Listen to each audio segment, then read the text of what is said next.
जय जिनेन्द्र तज्जयति परम ज्योतिः समं समस्तैरनन्त पर्यायै दर्पणतलैव सकला प्रतिफलति पदार्थमालिका यत्र। पंच परमेष्ठी भगवान की जय। ज्ञानशाला के इस स्वाध्याय रूप कार्यक्रम में हम सभी पुरुषार्थ सिद्धि उपाय को समझ रहे हैं। शिक्षा व्रतों के अंतर्गत हमने सामायिक और प्रोषधोपवास व्रत की चर्चा की। पिछले दिनों बहुत विस्तृत चर्चा प्रोषधोपवास व्रत की हुई। आइए उस चर्चा को आगे बढ़ाते हुए तीसरा शिक्षा व्रत, जिसका नाम है भोगोपभोग परिमाण, उसे समझते हैं। भोगोपभोग मूला विरता विरतस्य नान्यतो हिंसा अधिगम्य वस्तु तत्वं स्वशक्तिमपि तावपि त्याज्यौ। आइए भोगोपभोग परिमाण को समझते हैं। भोगोपभोग मूला, भोग उपभोग, मूल अर्थात निमित्त, जो भोगोपभोग के निमित्त हैं। विरता विरतस्य, विरता विरत के, न अन्यतः, न अर्थात नहीं, अन्यतः अर्थात अन्य प्रकार की, हिंसा अर्थात हिंसा। क्या मतलब? विरता विरतस्य, जो विरता विरत है। क्या मतलब? विरत अविरत, जिसने त्रस हिंसा का तो त्याग कर दिया, उस रूप से तो विरत हो गया, और अभी स्थावर जीवों की हिंसा का पूर्ण त्यागी नहीं है, इसलिए अविरत कहलाया। देशव्रती पंचम गुण स्थानवर्ती, जो इन व्रतों को धारण करता है, श्रावक के 12 व्रतों को धारण करता है, वह विरता विरत कहलाता है। ऐसे उस श्रावक के भोगोपभोग के निमित्त से तो हिंसा होती है, न अन्यतः, अन्य प्रकार से हिंसा नहीं होती। क्यों? जो भोग योग्य सामग्री है उनका वो उपभोग करता है, उनको ग्रहण करता है, उस निमित्त उसकी हिंसा कही गई है। उसके अलावा उसके समस्त हिंसा का त्याग होता है। अधिगम्य वस्तु तत्वम, वह भोगोपभोग व्रती भी क्या करे? परिमाण करने वाला भी अधिगम्य जान करके, किसे? वस्तु तत्वम, वस्तु तत्व को, वस्तु के वास्तविक स्वरूप को, स्वभाव को जान करके, स्वशक्तिम अपि, और किसको जानकर? स्व अर्थात अपनी, शक्तिम अर्थात शक्ति को, और अपनी शक्ति को भी जानकर कि मैं कितना त्याग कर सकता हूँ, मेरी शक्ति कितनी है। वस्तु तत्व के स्वरूप को समझें और अपनी शक्ति को जान करके तावपि, संधि विच्छेद, तौ अपि, तौ अर्थात उन दोनों को, किन दोनों को? भोग उपभोग, इन दोनों को भी त्याज्यौ, त्याग कर देना चाहिए। अपनी शक्ति के अनुसार उस भोग और उपभोग को भी त्याग करना चाहिए। चर्चा चल रही है भोगोपभोग परिमाण व्रत की। भोग और उपभोग की वस्तुओं में परिमाण करना, उनकी मर्यादा करना, उनको सीमित कर देना, वो कब होगा? जब वह वस्तु तत्व के स्वरूप को समझेगा और अपनी शक्ति को जानेगा, अपनी शक्ति के अनुसार त्याग करेगा। क्योंकि जो देशव्रती है जिसकी हम चर्चा कर रहे हैं, वह भोगोपभोग के निमित्त ही हिंसा कर रहा है, बाकी हिंसा का तो उसका त्याग हो गया। इसलिए आचार्य भगवान उसे उपदेश दे रहे हैं, कोई बात नहीं, भोगोपभोग के निमित्त से हिंसा होती ही होती है, लेकिन यदि उसमें भी हम त्याग कर देंगे, स्वशक्तिम, अपनी शक्ति के अनुसार परिमाण कर देंगे, तो उस भोगोपभोग की हिंसा का त्याग से हम बच जाएंगे और वही भोगोपभोग परिमाण व्रत कहलाएगा। भैया जी, भोग और उपभोग किसे कहते हैं? जो वस्तु एक बार भोगने में आए, एक बार उपयोग में आए, उसके पश्चात जिसका उपयोग नहीं हो सके उसे भोग कहते हैं, और जिस वस्तु का हम बार बार उपयोग करते हैं वह उपभोग कहलाती है। जैसे हम भोजन ग्रहण कर रहे हैं, जो भोजन हमने ग्रहण किया वह एक ही बार किया, उसके पश्चात उसी भोजन को हम दोबारा थोड़ी ना ग्रहण करते हैं। भोजन, पानी, ये सारी की सारी वस्तुएं भोग के अंतर्गत आती है। उपभोग के अंतर्गत हमने जो वस्त्र पहने, हमने जो घर मकान आदि का प्रयोग किया, ये उपभोग है। जो वस्त्र हमने एक बार पहन लिए, क्या एक बार पहनने के बाद फेंक देते हैं? नहीं, उसी को हम पुनः फिर से प्रयोग भी कर लेते हैं, वह वस्तुएं उपभोग कहलाती है। इस प्रकार जो एक बार भोगने में आए, एक बार उपयोग में आए, वह भोग, और जो बार बार पुनः पुनः उपयोग में आए वह उपभोग कहलाता है। भैया जी, परिग्रह परिमाण व्रत में हमने मर्यादा कर ली थी, फिर भोगोपभोग परिमाण में मर्यादा क्यों? परिग्रह परिमाण व्रत में हमने जो मर्यादा की थी वो जीवन पर्यंत के लिए की थी। भोगोपभोग परिमाण व्रत जिसकी हम चर्चा कर रहे हैं, यह मर्यादा कुछ समय के लिए की जाती है। वहाँ अणुव्रतों की चर्चा थी, यहाँ शिक्षा व्रतों की चर्चा है। जैसे परिग्रह परिमाण व्रत में हमने नियम लिया कि हम अपने जीवन पर्यंत 50 साड़ी रखेंगे, उससे ज़्यादा नहीं। भोगोपभोग परिमाण व्रत में हमने ये नियम लिया, आज हम 2 साड़ी का प्रयोग करेंगे, इससे ज़्यादा नहीं। तो परिग्रह परिमाण व्रत में हमने पूर्णतः जीवन पर्यंत और समस्त रूप से उस परिग्रह का परिमाण किया था, उसकी मर्यादा सीमित की थी। भोगोपभोग में उसको और अधिक कम करते हुए बाकी शेष हिंसा से बचने के लिए और अधिक मर्यादा ली जाती है, इसलिए दोनों में अंतर है। भैया जी, वस्तु तत्व को जानना क्या कहलाता है? वस्तु तत्व, तत्व किसे कहते हैं? तस्य भावस् तत्वम। तत् अर्थात किसी भी वस्तु का जो भाव है, उसका जो स्वभाव है, उसका जो पना है, वह कहलाता है वस्तु तत्व, अर्थात वस्तु का स्वरूप। उसको हमें जानना और समझना चाहिए। जैसे आत्मा का क्या तत्व है, आत्मा का क्या स्वभाव है, ज्ञान दर्शन चेतना रूप होना।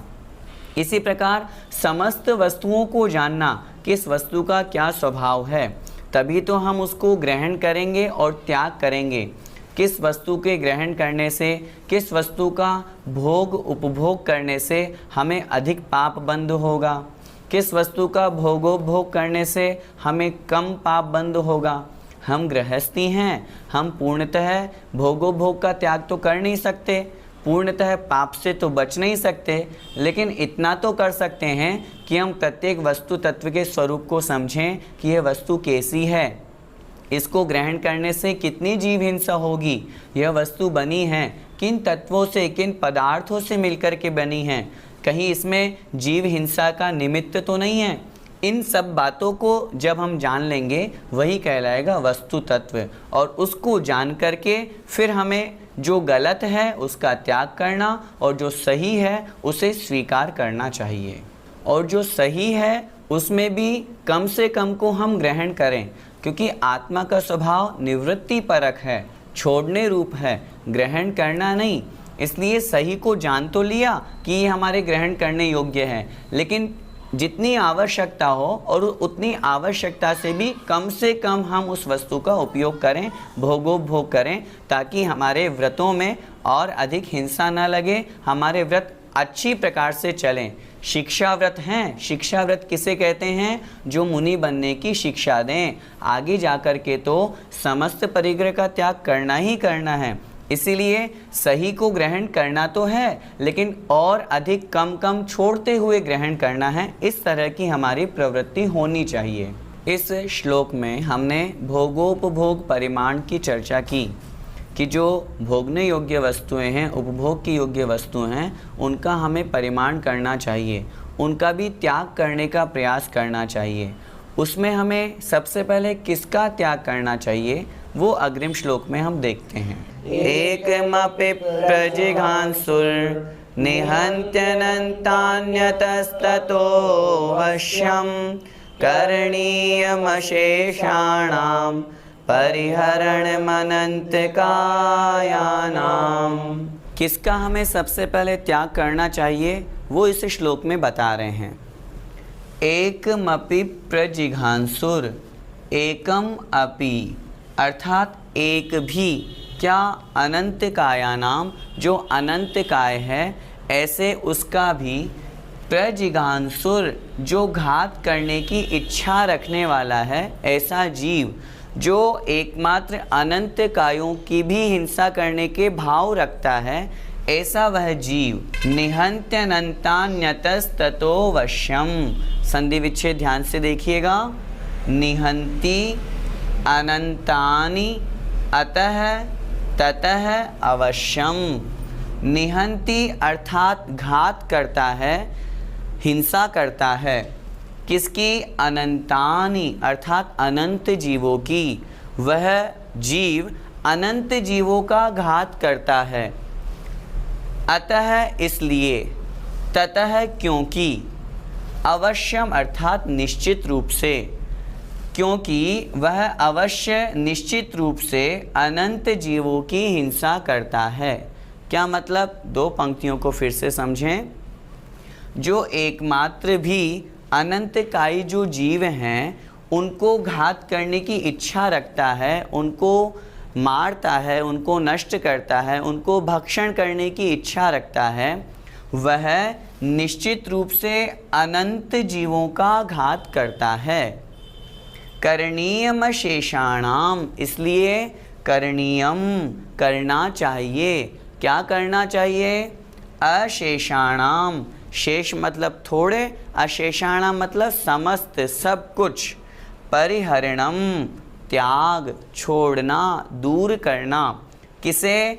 अनंत कायानाम, अनंत कायों का।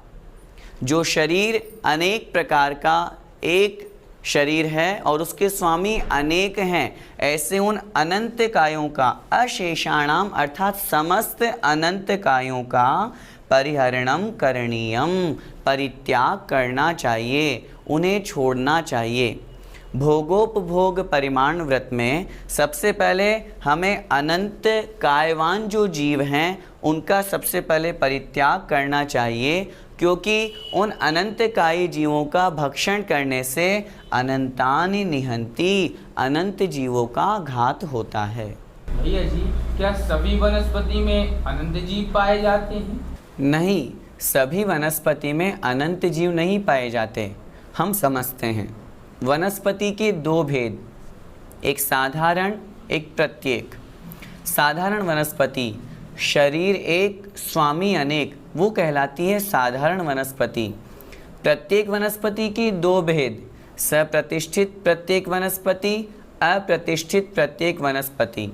जिसमें अनंत जीव पाए जाएं वो सप्रतिष्ठित प्रत्येक वनस्पति कहलाती है। शरीर एक है लेकिन उसके आश्रय से अनंत जीव निवास कर रहे हैं। आलू, प्याज, गाजर, मूली जितने भी जमी कंद हैं ये सभी सप्रतिष्ठित प्रत्येक वनस्पति के अंतर्गत आएंगे। कच्ची लौकी, कच्ची भिंडी, ककड़ी, ये सभी जो जिनमें छोटे हैं, अभी पूर्णता को ये प्राप्त नहीं हुए हैं। एक पेड़ है, उसकी शाखा निकली, जो छोटे छोटे कोंपल पत्ते हैं उनमें अभी अनंत जीव हैं, वो सप्रतिष्ठित प्रत्येक वनस्पति के अंतर्गत आएंगे। और अप्रतिष्ठित प्रत्येक वनस्पति जिसमें संख्यात और असंख्यात जीव पाए जाते हों वह अप्रतिष्ठित प्रत्येक वनस्पति होती है। इसलिए इस प्रकार हमें वनस्पति के भेद को समझना चाहिए। भैया जी, हमें कौन सी वनस्पति का उपयोग करना चाहिए? हमने वनस्पति के भेदों को समझा। साधारण वनस्पति तो हमारे देखने में आती ही नहीं, बची प्रत्येक वनस्पति। उसमें से जो सप्रतिष्ठित प्रत्येक वनस्पति है जिसमें अनंत अनंतानंत जीव पाए जाते हैं, उसका हमें त्याग करना चाहिए। आलू, प्याज, लहसुन, गाजर, मूली आदि जितने भी जमी कंद हैं ये सभी सप्रतिष्ठित प्रत्येक वनस्पति मानी जाती है। आचार्यों ने शास्त्रों में कितनी अच्छी बात लिखी। एक आलू में जो सुई की नोक की बराबर का है, उसमें अनंतानंत जीव निवास करते हैं। इतने जीव जितने अब तक सिद्ध अवस्था को प्राप्त हो चुके। विचार करें, एक आलू में, और आलू की चर्चा नहीं, सुई की नोक की बराबर का जो आलू का टुकड़ा है, उसमें अनंतानंत जीव रहते हैं और हम आलू आदि खा लेते हैं। इसलिए आलू आदि खाने का, या जितने भी सप्रतिष्ठित प्रत्येक वनस्पति है, जमीकंद जो कहे गए हैं, उनका हमें त्याग करना चाहिए। अप्रतिष्ठित प्रत्येक वनस्पति जिनके अंतर्गत संख्यात असंख्यात जीव रहते हैं। बहुत से लोगों को हमने देखा, आलू प्याज आदि का तो त्याग हो जाता है, लेकिन जब बाज़ार से सब्जी खरीदते हैं तो जो छोटी छोटी होती है, कच्ची होती है, उनको ग्रहण करते हैं। वो भी सप्रतिष्ठित के अंतर्गत आएगी। जैसे यदि भिंडी है, छोटी सी है, तो वह सप्रतिष्ठित है, और यदि वह अपनी पूर्ण अवस्था को प्राप्त बड़ी हो गई तो वो अप्रतिष्ठित प्रत्येक वनस्पति के अंतर्गत मानी जाएगी। बहुत सारे जमीकंद हैं, आलू प्याज आदि, तो अगर त्याग करना है तो सबसे पहले किसका त्याग करना चाहिए? त्यागने योग्य तो समस्त कंदमूल है, जिनमें अनंत जीव पाए जाते हैं। फिर भी आपने प्रथमता की अपेक्षा से चर्चा करी है, तो जो सबसे ज़्यादा उपयोग में आने वाले हैं वो है आलू और प्याज। आज हमारे जैनियों में भी बहुत से घरों में आलू प्याज बनने लगे हैं। विचार करें, जहाँ हम जैनी श्रावक कहलाते हैं, कंदमूल का सबसे पहले आचार्यों ने त्याग करने का उपदेश दिया। बहुत से लोग इन सब बातों का या धर्म की परवाह नहीं करते और आलू आदि प्याज आदि भक्षण करने लगे हैं। हम सिर्फ जैन शास्त्रों की ही चर्चा नहीं कर रहे, वैदिक शास्त्रों में भी लिखा है प्याज लहसुन खाने से तामसिकता बढ़ती है। ये तामसिक भोजन कहे गए हैं। यदि कोई प्याज खाता है, आलू आदि भक्षण करता है, तो उसके बुद्धि में धर्म का प्रवेश नहीं होता। इसलिए सबसे पहले हमें इन्हीं का ही त्याग करना चाहिए। विचार करें, हमारे घरों में ही नहीं, आजकल दावतों में, हमारे जितने शादी ब्याह होते हैं, उनमें आलू प्याज आदि बनने लगे हैं। कभी कभी मन में विचार आता है कि ये जैनियों की शादी है कि अजैन की। आज हम अपने नाम के आगे जैन तो लगाते हैं, लेकिन हमारा कर्म कैसा बनता जा रहा है, हमको विचार करना चाहिए।